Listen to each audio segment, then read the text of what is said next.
So, because I say anything doesn't mean that there's really even speculation at all about the use of the DAI. I think that Execute was saying just as far as a dollar amount in a wallet sitting there. Richard in the past has said, and again, for unknown reasons, why he would say it and why he said it publicly on streams. But I remember the inquiry about buying a bank. And I remember a lot of people interested before that around Pulse, Hex or Pulse Chain in getting a charter, kind of a bank charter. And there was speculation, of course, about like, what's that used for? Why would he do that? That kind of stuff. Like there's all kinds of content around that commentary, the comment that he had made.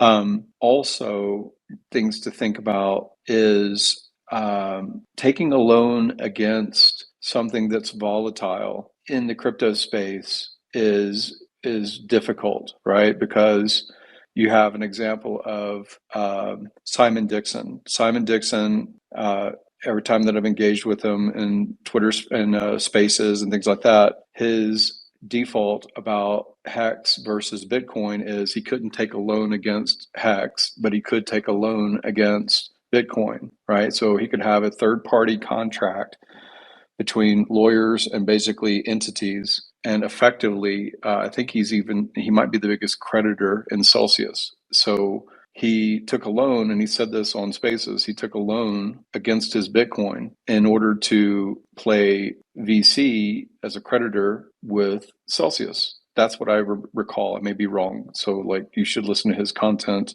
history in Twitter Spaces. He's had a year worth of Celsius Twitter Spaces to reference.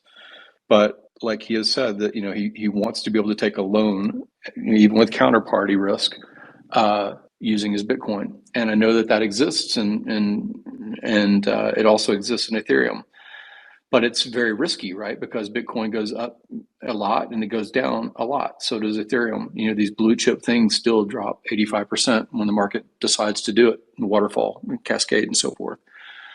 I think that personally that DAI pegged can be under contract, legal contract with the entity that's far larger in scale that, you can take a loan against it. Like what would you lend against $600 million? Would you lend $10 million? A 60-to-1 ratio? What's your loan to value ratio without it having to move change wallets, without it having to have some smart contract wrapping that everybody would see on chain? Like, what is your comfortable ratio for $600 million of DAI, right? That's the question you have to ask. And then what Numbers was saying earlier to someone about like, what's the counterpoint? What can you say?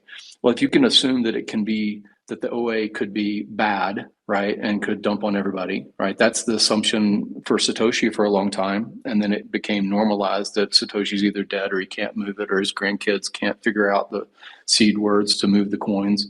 Like it's just assumed now by most maxis that Satoshi would never do that, right? Because he can't, he's dead, or there's just no access. He's locked out. He's like the smart guy that wrote the white paper, but he of course locked himself out because he lost the post-it that had the seed words, right? So it becomes normalized.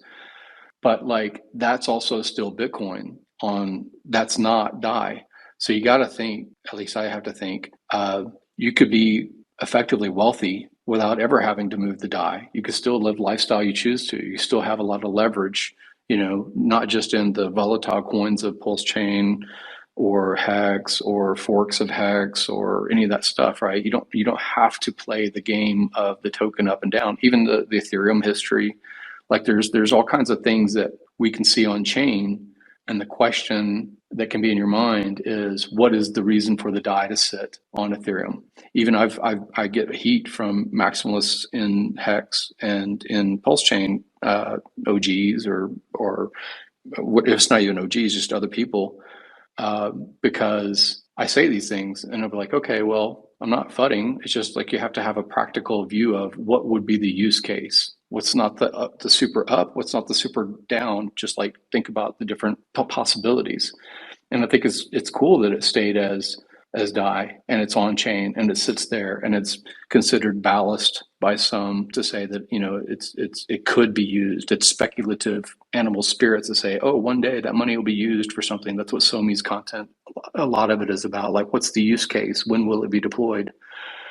Well, that feeds a lot of like the market speculation, but it didn't have to ever do anything. The person or the entity that has ever raised and has it sit in the wallet, you don't know their counterparty. You don't know the risk tolerance. You may have a position of maximalism about the character of Richard Hart, but you don't know. Nobody knows.